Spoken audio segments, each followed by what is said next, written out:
Quelqu'un d'entre deux jeux que tu as une destinée, mais une destinée que tu dois préserver, car nous n'avons pas encore remporté la victoire, nous n'avons pas encore remporté la victoire sur la chair. Alors, à cet effet, Dieu nous invite au travers de cette parole que chacun de nous soit conscient, que chacun de nous puisse encore se réajuster, se réaménager, voire même voir son attitude, son comportement, la dimension, le niveau de votre relation avec Christ, afin que vous puissiez réellement préserver votre destinée. Ainsi, sans toutefois tarder, et je vous inviterai de lire avec moi dans les livres de Genèse, le chapitre 4, nous allons lire du verset 6 au verset 7. Tu as une destinée à préserver. Alors, lisons dans le nom de notre roi et sauveur Jésus-Christ. Et l'Éternel dit à Caïn, pourquoi es-tu irrité et pourquoi ton visage est-il abattu? Certainement, si tu agis bien, tu relèveras ton visage. Et si tu agis mal, le péché se couche à ta porte et ses désirs se portent vers toi, mais toi domine sur lui. Amen. Dans cette parole que nous venons de lire, c'est une parole que nous trouvons dans les livres de Genèse. Genèse qui sont les livres qui constituent ce qu'on appelle la Pentateuque, les 5 livres de Moïse, ou qu'on appelle en hébreu la Torah ou la loi. Dans ces livres, nous voyons ici, il s'agit de l'histoire que nous voyons la création de Dieu. Après la création, après que Dieu puisse créer tout le monde, nous voyons au chapitre 3 où il y a donc la chute de l'homme, la chute d'Adam et d'Ève. Au 4e chapitre, on nous montre très clairement que Adam a connu son épouse et ils ont eu donc premièrement le premier fils Caïn et ensuite Abel. Ici, il s'agit donc de l'avertissement de Dieu avant que Caïn ne puisse commettre l'acte. Ceci relève de quoi? Relève de l'offrande, les sacrifices qui sont offerts à Dieu, où le sacrifice de l'un a été agréé par Dieu, et l'autre n'avait pas été agréé, et notamment l'offrande, le sacrifice de Caïn.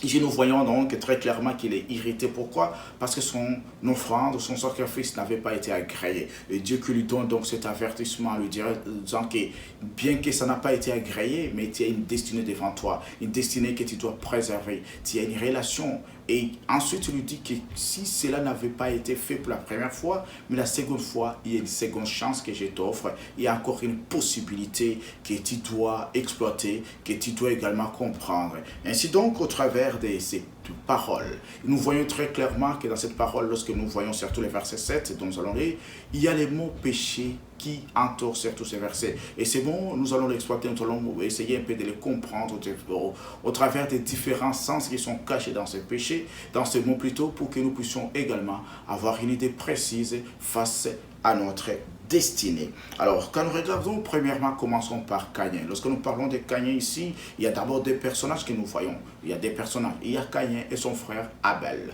Abel qui peut signifier souffle. Mais Caïn également, lorsque nous parlons de Caïn, premièrement, comprenons que c'est les premiers des premiers-nés de l'humanité, et comme nous le voyons dans la Bible.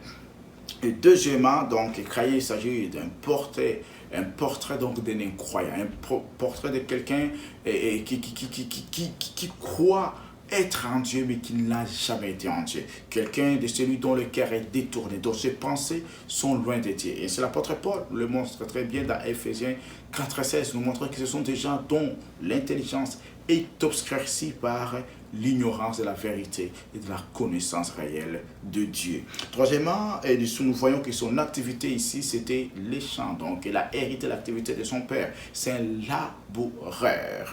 Comme tout premier-né dans la loi, devrait donc exercer, et notamment exactement, l'activité de son père. Et quatrièmement, donc, nous voyons que lorsque nous parlons de Caïn, dans ses racines hébraïques, nous voyons c'est le verbe qui signifie Kana. Qui H-A et qui H-N-A-H. Alors, donc, qui A-N-A-H, Kana, qui signifie donc acquérir, produire ou tout simplement procréer. Alors, c'est quelqu'un qui a voulu chercher à avoir la faveur de Dieu par ses œuvres et non pas par la grâce de Dieu. Alors, ainsi donc, quand nous regardons, comme je l'ai dit, ces versets, les versets 7 surtout, nous voyons que ces versets sont dominés par les mots qu'on appelle péché. D'abord, lisons très clairement pour bien comprendre. On nous dit quoi? Certainement.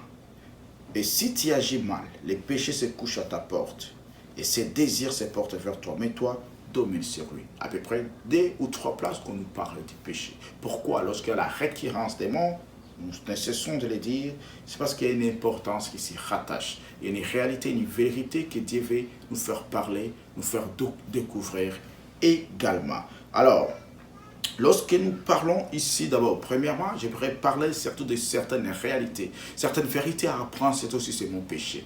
Lorsque nous regardons dans les 66 livres qui composent la Bible, mais dans 1189 versets, nous comprenons d'abord que dans 2 livres, dont 4 chapitres, ce mot n'existait pas. C'est le chapitre 1, le chapitre 2 du livre de Genèse, mais également à la fin, le chapitre 21 et le chapitre 22, où nous voyons très clairement que ces mots ne font pas référence ni au péché ou aux pécheurs. Mais les restants, comme nous le voyons de Genèse, chapitre 3, verset 1, jusqu'à Apocalypse, chapitre 20, verset 15, nous trouvons qu'on fait référence toujours au péché. On fait référence toujours aux pécheurs. Donc, ce qui signifie qu'il y a une importance capitale, une importance à comprendre, à saisir, au travers de cet acte, au travers de ces mots, au travers de cette vie qui détruit, qui corrompt, mais également qui sépare avec le Créateur. Alors, troisièmement, lorsque nous parlons du péché, la doctrine qui traite ou qui parle du péché, c'est la doctrine qu'on appelle la armatologie ou armatia qui signifie donc tout simplement le péché.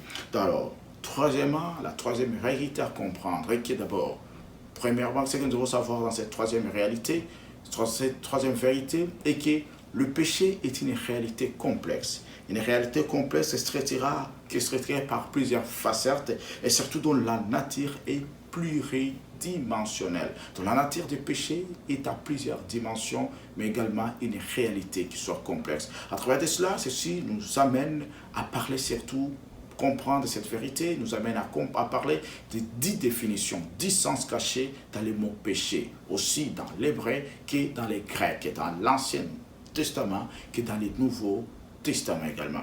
Premièrement, lorsque nous parlons du péché, le premier sens caché dans ces mots, d'abord, premièrement, signifie, lorsqu'on parle du péché, on parle de manquer la cible. Manquer la cible, c'est un mot qui dans l'hébreu signifie kata, donc qui peut signifier également errer ou se tromper. C'est ainsi que nous voyons toujours dans Proverbes, le chapitre 19, le verset 2 qui nous dit ceci, c'est lui qui précipite ses pas, tombe dans les péchés. Mais également dans Romains, chapitre 3, verset 23, qui nous dit « Car tous ont péché et tous sont privés de la gloire de Dieu. » Donc tous ont péché, tous ont raté la cible. Tous se sont trompés de la cible. Alors, le deuxième sens, lorsque nous parlons du péché, nous parlons donc le péché, c'est l'acte de se rébeller, de trépasser ou de trahir. Donc, c'est ainsi que nous voyons Dieu qui ne cesse de parler aux enfants d'Israël, surtout au travers du prophète Ésaïe. Le chapitre 1, le verset 2 qui dit ceci, « Mais ils se sont rebellés contre moi. » Donc, ils se sont outrepassés ou ils ont trahi la confiance, l'alliance de Dieu. Troisièmement, lorsque nous parlons le sens de ce mot péché, c'est la transgression ou passer par-dessus, que nous pouvons trouver dans le sens hébraïque qui signifie abar. Abar, donc, dans le sens moral, ça peut s'appliquer surtout la transgression d'un commandement ou la violation surtout d'une alliance. C'est ainsi ce que Dieu parle aux enfants d'Israël de la transgression de l'alliance de leur père et le manque du respect, à savoir que nous pouvons voir dans les livres de Juges, le chapitre 2, le verset 20, mais également dans les livres du Nombre, le chapitre 14, le verset 41. Alors, quatrièmement, le quatrième sens, lorsque nous parlons de péché, nous parlons surtout de la perversité ou de l'injustice. Et cinquièmement, il s'agit de l'égarement ou de la déviation. Donc, l'égarement que nous pouvons faire, la déviation qui pourra susciter ou qui pourra résulter des actions, des actes que nous commettons contre Dieu. Sixièmement, lorsque nous parlons du péché, dans le Nouveau Testament. Surtout, ça signifie et donc l'impiété, ou qu'on peut dire dans le sens de l'anomia, donc sans loi, l'absence d'une loi, l'absence d'une législation dans les cœurs, dans la vie, dans le système de pensée, dans les actions également. Donc, il s'agit, lorsque nous parlons de l'impiété, nous parlons tout simplement du rejet de la loi divine. Et c'est ainsi que, donc, dans 1 Jean chapitre 3, le verset 4, Jean nous dit très clairement que les péchés, c'est la transgression de la loi. Et septièmement, le septième sens, lorsque nous parlons du péché, nous parlons de la désobéissance et de l'obstination, surtout qui soit résolue contre la volonté de Dieu. Et huitièmement, ça signifie donc la méchanceté. Donc, dans le deuxième sens, lorsque nous parlons également du péché, nous parlons surtout de l'ignorance ou de l'absence de la compréhension des réalités divines, des réalités spirituelles. Et c'est ainsi que nous voyons, donc, l'apôtre Paul nous parle dans Ephésiens 4:18 que nous avions cité précédemment. Ce sont ces gens qui ont l'intelligence qui est obscurcie. Pourquoi? À cause de l'ignorance de la réalité divine, de l'ignorance de Jésus-Christ, de l'ignorance de la loi de Dieu. Et dixièmement, lorsque nous parlons du péché, nous parlons de l'éloignement par rapport à la loi de Dieu, donc ce qui recadre également de la transgression. Alors, ce sont les 10 sens, les 10 définitions cachées dans ces mots péché. Lorsque nous parlons de péché, comprenons cela par ces 10 sens dont nous venons d'énumérer, dont nous venons de citer. Alors, lorsque nous parlons de la quatrième vérité rattachée surtout à ces péchés, la quatrième vérité que nous devons comprendre premièrement, et que plutôt que du point de vue théocentré, donc du point de vue de Dieu lui-même, le péché est une violation grave d'une relation entre le Créateur et la créature. Donc une violation d'une relation entre nous et Dieu. Et donc enfin, la cinquième vérité que nous devons savoir est que réellement, donc, et que le péché a comme source le diable lui-même, mais a comme ressource notre nature adamique. La source peut être externe, mais les ressources, c'est nous-mêmes qui les occasionnons. Et à ce niveau-là, Jacques nous montre un exemple parfait. Alors, à ce qui concerne les versets que nous avions lus, nous le répétons encore, Dieu lui dit très clairement à Adam, pourquoi es-tu si triste? Mais il dit que si tu agis bien, tu te relèveras. Pourquoi? Parce que les péchés se couchent sur ta porte. Mais toi, qu'est-ce que Dieu dit?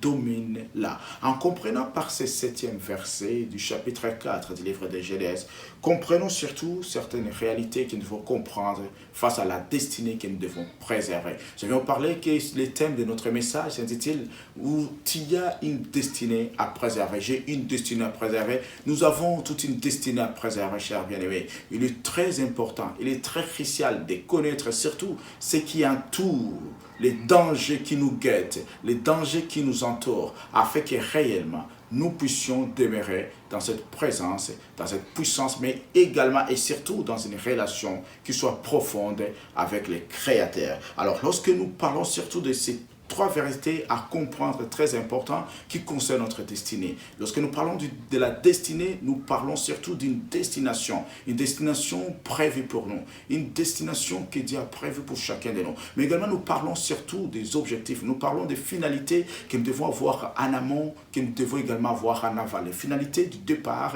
et les finalités de là où nous devons arriver face aux objectifs, face à notre sens de la vie. Mais également, lorsque nous parlons de la destinée, nous parlons surtout du plan merveilleux établi par Dieu. Ce plan, donc, où Dieu a un rôle à jouer, mais également à nous, nous avons un rôle pour que nous puissions réellement accomplir, nous puissions entrer réellement dans ce plan de Dieu. Alors, lorsque nous parlons surtout de cette destinée à préserver, comprenons d'abord par trois choses. Comprenons par ces trois vérités. La première vérité à comprendre, à saisir, et qui est premièrement, peuple de Dieu, que le péché d'abord est une évidence qui nous entoure. Au travers de ces versets, certes, nous comprenons très clairement que le péché est une réalité, une évidence qui nous entoure. Mais ceci est une évidence face à quatre réalités. Quatre réalités à comprendre face à cette évidence. Premièrement, la première réalité à comprendre est que c'est le moyen par lequel le tentateur ou le diable fait de nous les rachetés de Dieu, ce cible. Peuple de Dieu,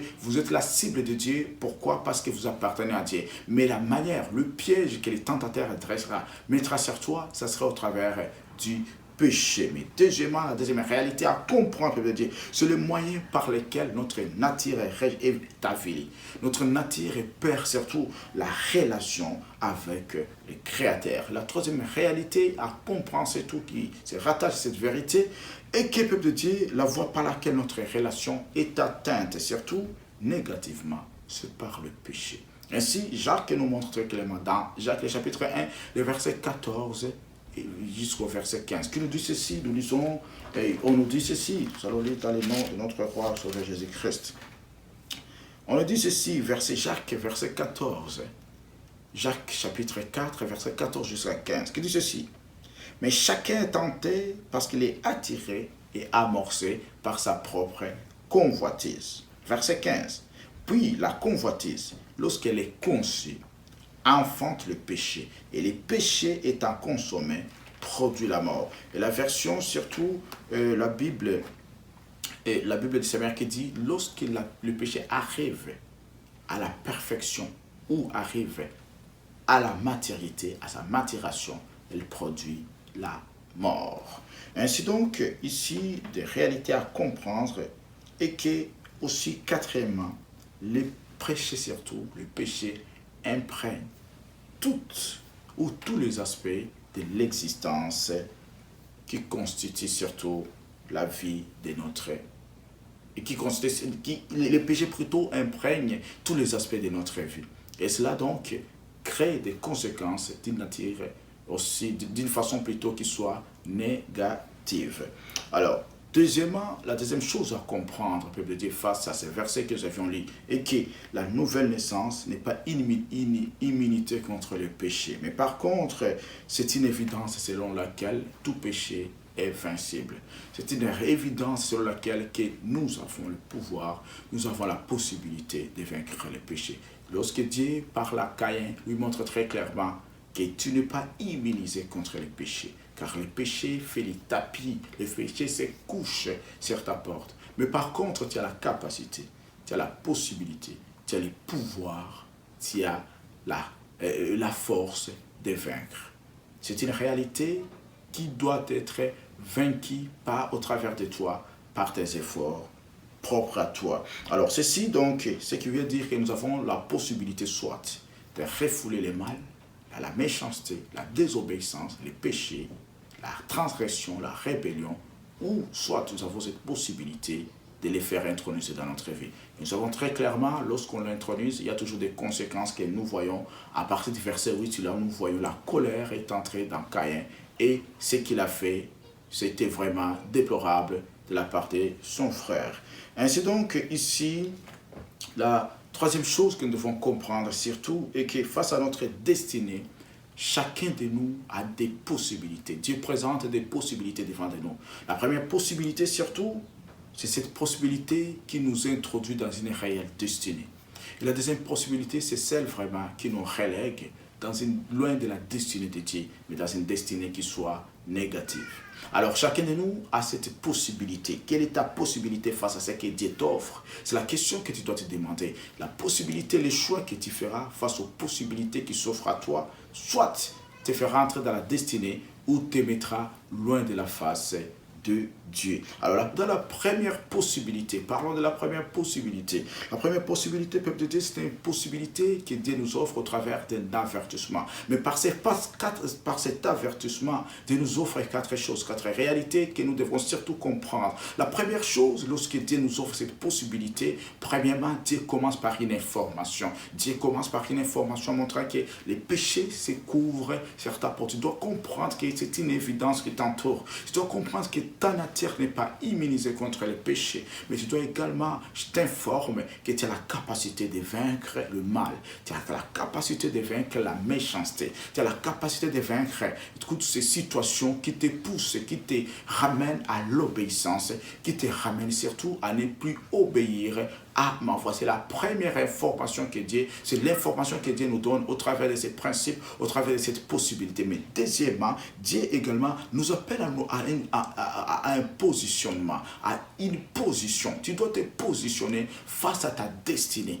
quelle est ta position que tu dois adopter? Soit tu te laisses dominer par le mal, tu te laisses dominer par le péché et tu vas sombrer, tu vas te perdre éternellement. Ou soit tu acceptes à te positionner face à Jésus-Christ. Tu acceptes à te positionner dans la gloire, dans la grâce et dans la puissance de Jésus-Christ. Tu acceptes de te positionner face à la sainteté qui doit être une vie pratique pour toujours. Mais troisièmement, le troisième surtout aspect, c'est l'appel à la fermeté. Dieu t'appelle, sois ferme. Tu peux te relever, tu peux encore fermer, mais sois ferme face au danger qui se présente devant toi.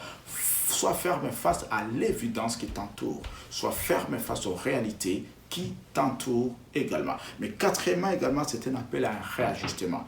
Il nous voit très clairement ici, nous voyons Adam avec la colère. Au verset 6, on nous dit très clairement, on nous dit pourquoi es-tu fâché? Pourquoi es-tu irrité? Pourquoi es-tu colérique? Tu dois te réajuster au plus vite que possible. Parce que s'il n'y a pas de réajustement, sache qu'il y a le mal qui se couche sur ta porte. Sache qu'il y a la transgression. Sache qu'il y a la désobéissance. Sache également qu'il y a la rébellion qui se couche devant toi. Mais toi, la capacité que tu as, le pouvoir que tu as, c'est de dominer sur ces mal. C'est ce que Dieu nous appelle, peuple de Dieu. Dans cette possibilité, Dieu nous avertit. Et par cet avertissement, il y a ces quatre éléments, il y a ces quatre facteurs que nous voyons. Premièrement, je l'ai dit, l'information. Dieu nous informe. Deuxièmement, Dieu nous appelle sur toi imposition, à une position plutôt, ou à un positionnement, excusez.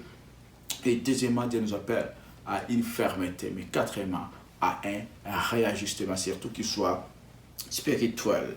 Alors, la deuxième possibilité ici que nous voyons, c'est celle où, lorsque nous nous laissons dominer par les péchés, par le mal, il y a des conséquences y afférentes, il y a des conséquences incalculable. Nous voyons à partir du verset 8, il parle à son frère d'aller au champ, mais le verset 9, qu'est-ce qui se passe? Il tue son frère. Et ce sont les conséquences. Pourquoi? Parce qu'il n'a pas réussi, n'a pas accepté à dominer sur le péché.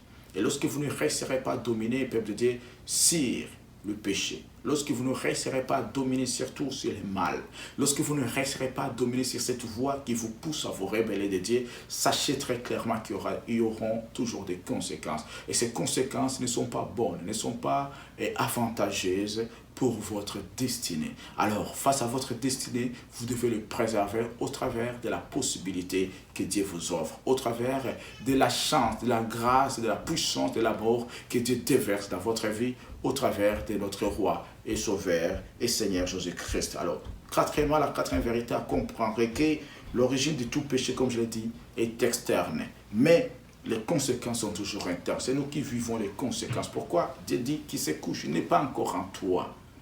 L'origine, elle n'est pas encore en toi. Mais lorsque tu vas accepter de te laisser dominer, sachez que tu vas vivre les conséquences incalculables. Alors, comment prévenir sa destinée? Comment tu as une destinée à préserver? Comment la préserver, peuple de Dieu? La préserver, si je pourrais parler de des choses.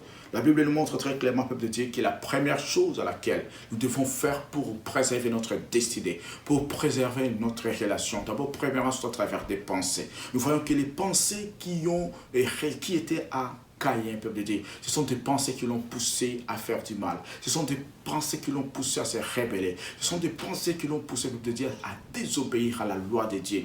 Et ces pensées, peuple de Dieu, c'est ainsi que l'apôtre Paul nous parle très clairement dans Éphésiens, le chapitre 4, le verset 8. Il nous parle très clairement, peuple de Dieu, qu'au reste, mes frères, que toutes choses qui sont véritables, toutes les choses qui sont honnêtes, toutes les choses qui sont justes, tout ce qui est pire, toutes les choses qui sont aimables, toutes les choses qui sont bonnes de réputation, et où il y a quelques vertus et qui sont dignes de louange, que toutes ces choses occupent vos pensées ou fassent l'objet de vos pensées. Tout ce qui est bon, tout ce qui est aimable, ce qui est vertueux, peuple de Dieu, tout ce qui est digne de louange, fasse l'objet de vos pensées.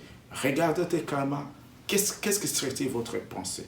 Qu'est-ce que serait votre être? Qu'est-ce que serait votre relation avec Dieu? Que vos pensées soient pires, que vos pensées soient irréprochables, que vos pensées soient dignes de louange, peuple de Dieu. Que tout cela, tous ces aspects puisse faire l'objet de vos pensées. À cela peut dire, vous allez préserver votre destinée. Mais deuxièmement, nous devons préserver notre destinée au travers des actes, au travers des actions. Cette parole nous montre très clairement, peuple de Dieu, qu'il est impérieux de s'éloigner de toute convenance spirituelle, de toute inconvénance spirituelle. L'inconvénance spirituelle, peuple de Dieu, peut occasionner des actes aussi qui soient, surtout des actes ou des conséquences, peuple de Dieu, que vous ne pouvez pas, qui sont même irréparables. Ainsi donc, la Bible nous parle très clairement, nous voyons très clairement au verset 7. Si tu relèves, si tu agis bien, tu relèves la tête. C'est la version Nouvelle Bible. Second, la version du Seigneur, nouvelle édition de Genève, la version même Second 1910, nous dit que si tu agis bien, tu relèveras ta tête. Donc si tu agis, si tu fais des actions qui soient positives, il y aura un relèvement pour toi. Et deuxièmement, on nous parle donc, si tu agis bien, la version Nouvelle Bible, parole de vie plutôt nous dit que tu seras agréé ou tu seras agréable à Dieu. Et la version français courant nous parle que si tu agis bien, tu reprendras le dessus. Alors, l'action, nous devons voir quelles sont les actions que nous devons mener. Nous devons voir quels sont les actes. Et les actes que nous devons faire de Dieu sont des actes qui doivent être très bien, des actes qui doivent être surtout positifs. Ainsi donc, ici, ce que nous devons savoir de Dieu, comme je l'ai dit, au travers des actes, il est impérieux de s'éloigner de toute inconvenance spirituelle. Alors, lorsque nous parlons de l'inconvenance, peuple de Dieu, nous parlons surtout des manques de conformité aux usages, aux règles et au savoir également vivre. Donc, nous devons, peuple de Dieu, voir, ajuster surtout notre façon de vivre.